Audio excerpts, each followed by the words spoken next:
Good morning friends, welcome back on RJ classes. आपको हम लोगों ने पहले पढ़ाया था 4.1 एक्सरसाइज 4.1 के बारे में क्लास 9 का, और आज मैं पढ़ाने जा रहा हूँ एक्सरसाइज 4.2 के बारे में, जो कि मेरा रिलेटेड है linear pair with two variable terms. इसके बारे में हम लोग पढ़ेंगे। ये टोटली मैं एनसीईआरटी बेस्ड बता रहा हूँ। अगर आपको आर एस अग्रवाल का बनाना हो मैथ, आपको कोई किसी क्वेश्चन में डाउट हो तो आप बेशक पूछ सकते हो।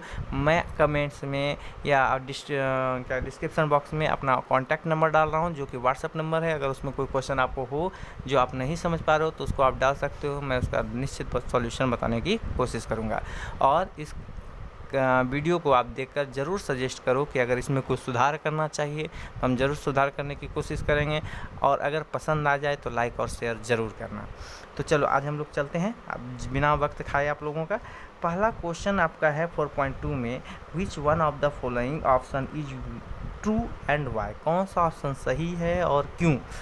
तो सबसे पहला हम लोग देखेंगे, इक्वेशन है y = 3x + 5 हैज। ये जो आपका इक्वेशन है इसमें पूछ रहा है इसका जो सॉल्यूशन होगा कितना सॉल्यूशन होगा, एक सॉल्यूशन, दो सॉल्यूशन या कई सॉल्यूशन होगा।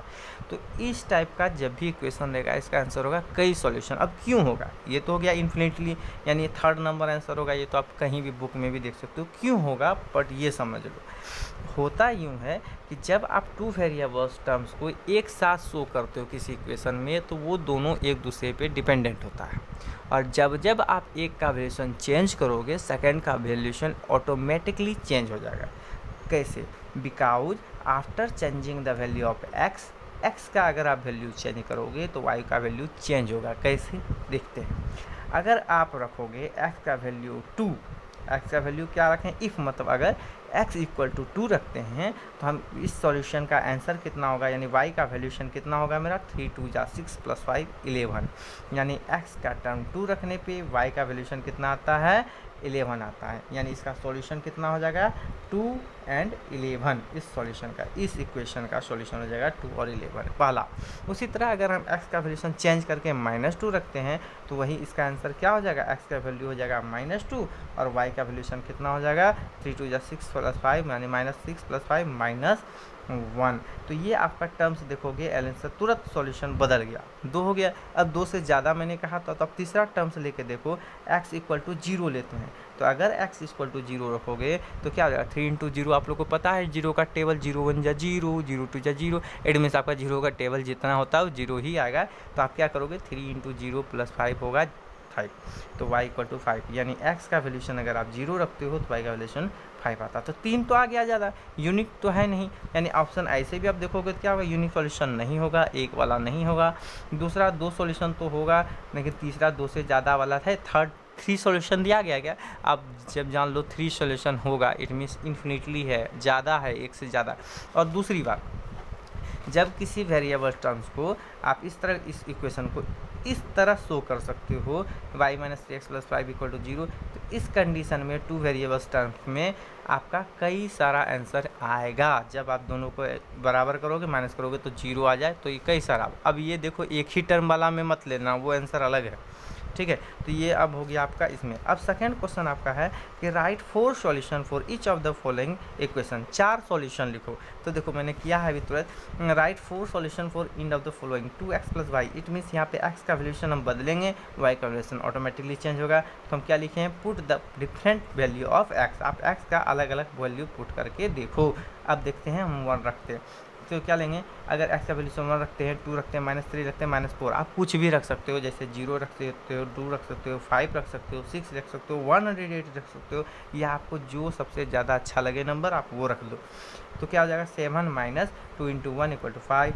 1 वैल्यू रखने पर x का वैल्यूशन, फिर 2 पे रखने पे क्या हो जाएगा, 7 - 2 × 2 = 4, यानी 7 - 4 = 3।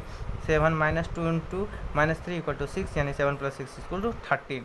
इसी तरह आगे 0 रख दोगे तो क्या हो जाएगा, 7 × 2 × 0 = 7 - 0 = 7। तो 4 वैल्यूशन आ गया। अब y का सॉल्यूशन क्या क्या आ गया, तो x का वैल्यूशन पहले लिखेंगे, x का वैल्यूशन क्या रखें, 1 रखें, तो x का वैल्यूशन क्या हो जाएगा 1। तो y का वैल्यूशन मेरा कितना आया 5। तो पहला सॉल्यूशन 1:5। दूसरा क्या हो गया, x का वैल्यूशन 2 रखे तो y का वैल्यूशन कितना आया 3। उसी तरह x का वैल्यूशन -3 रखे तो y का वैल्यूशन कितना आया 13।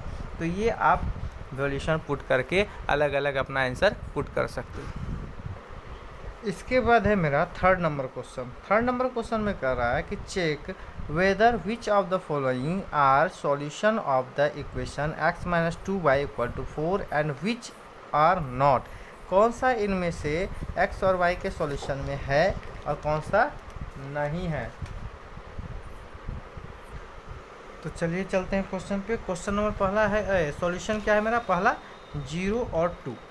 अब जब ये सॉल्यूशन इस तरह दिया जाए 0 और 2, तो आपको मैंने कोऑर्डिनेट ज्योमेट्री में बताया था कि जब भी कोऑर्डिनेट पे सॉल्यूशन को शो किया जाता है तो सबसे पहले वैल्यूएशन हम किसका शो करते हैं, x का और देन y का। तो इसका जब 0 2 दिया इट मीन्स ये क्या है, x equal to 0 and y equal to 2। तो ये दोनों टर्म्स को आपको देखना है इस सिचुएशन में, इस सीक्वेंस में, या आप बोलो तो इस इक्वेशन में क्या x minus 2y equal to 4, यानी इतना सा को आप मान लो LHS और ये मान लो RHS। तो LHS बराबर RHS होना चाहिए इस कंडीशन में जब x का वैल्यूएशन 0 हो। तो x का वैल्यूएशन 0 माइनस 2 y का वैल्यूएशन कितना है 2, तो माइनस 2 इंटू 2 इक्वल टू 4 होगा, कभी नहीं होगा। क्यों, 2 2 जा 4 माइनस में है और ये बराबर कभी नहीं होगा प्लस का। तो पहला सॉल्यूशन नहीं है। सेकेंड सॉल्यूशन आपका दिया गया है 2 और 0।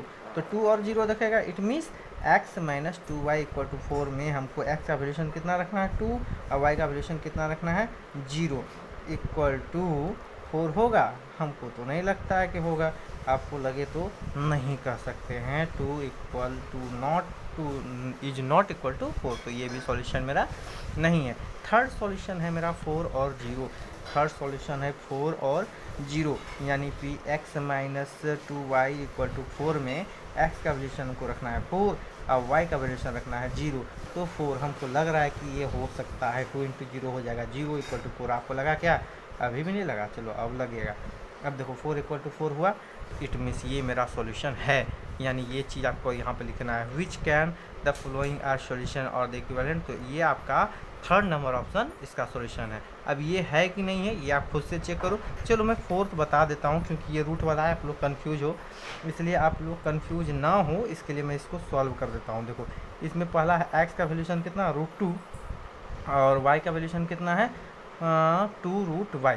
तो माइनस 2 इंटू 4√2 बराबर 4 होगा। अब चेक करते हैं, √2 को √2 लिखेंगे, माइनस 2 इंटू 4 हो गया 8√2 बराबर 4 नहीं होगा। देखो अब √2 में 8√2 चला गया, कितना बचा माइनस 6√2, और ये कभी भी बराबर होगा 4 का, नहीं होगा। तो ये सॉल्यूशन नहीं है, यानी √2 और 4√2 जो सॉल्यूशन आएगा ये भी नहीं है। अब फोर्थ नंबर क्वेश्चन है मेरा, find the value of k if x equal to 2 y equal to 1 is a solution of equation 2x plus 3y equal to k। अब देखो 4 नंबर क्वेश्चन में आपका find the value of k दिया गया है, x equal to दिया गया है 2 और y इक्वल टू दिया गया है 1। ये 4 नंबर का क्वेश्चन है, ठीक है। k का वैल्यूएशन पूछा गया है, x का वैल्यूएशन दिया गया y, और कंडीशन क्या है, इक्वेशन क्या है मेरा, इक्वेशन क्या है 2x plus 3y, 2x plus 3y equal to k। तो आपको हम बताए थे कि इक्वेशन को जब इसमें शो किया गया हो वेरिएबल टर्म्स में, तो आप इसको इक्विवेलेंट 0 के करोगे तो क्या हो जाएगा, आप देखोगे क्या हो जाएगा 2 इक्वेशन में आप देखोगे 2x 2 इंटू एक्स का valuation 2 plus 3y 3 into Y का वैल्यूएशन 1, और k को आप इधर लेते हो तो क्या हो जाएगा माइनस k, और इसके बराबर क्या हो जाएगा 0। अब देखोगे तो क्या हो जाएगा 2 into 2 4 plus 3 into 1 3 minus k equal to 0। अच्छा ये k नहीं भी लाते तो हो जाता, आप क्या करोगे, अब 4 3 कितना हो गया 7। अच्छा k इधर ही लेते आए तो क्या हो जाएगा k इक्वल टू 7, मेरा आंसर डायरेक्ट आ गया। बस ये आपका 4.2 भी क्लियर हो गया। आगे के चैप्टर में फिर से मिलते हैं। अगर आप लोग को फिर भी समझ में ना आए तो आप लोग क्वेश्चन कमेंट में डालो, और प्लीज़ अगर समझ में आ जाए तो ठीक, नहीं आए तो आप कमेंट पे ज़रूर बताओगे सर आपका समझाने का तरीका हमको समझ में नहीं आया, आप क्वेश्चन दूसरे तरीके से समझाइए। और समझ में आ गया तो प्लीज़ लाइक करो और शेयर ज़रूर करना। Good bye.